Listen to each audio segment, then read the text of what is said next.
কেন polycystic ovary সিনড্রোমের নাম পরিবর্তন করা হলো?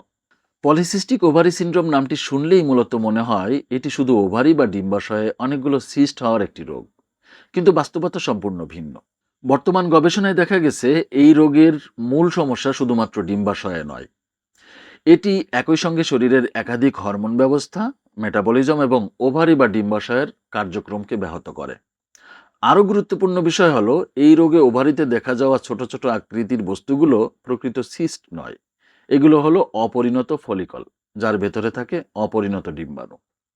আবার অনেক রোগীর আলট্রাসোনোগ্রাফিতে এই তথাকথিত পলিসিস্টিক চিত্রটাও দেখা যায় না, যদিও তারা এই রোগেরই রোগী। সুতরাং এই বিভ্রান্তি দূর করতেই বিশেষজ্ঞরা পলিসিস্টিক ওভারি সিনড্রোমের পরিবর্তে পলিএন্ডোক্রাইন মেটাবলিক ওভারিয়ান সিনড্রোম বা পিএমওএস নামটা গ্রহণ করেছেন।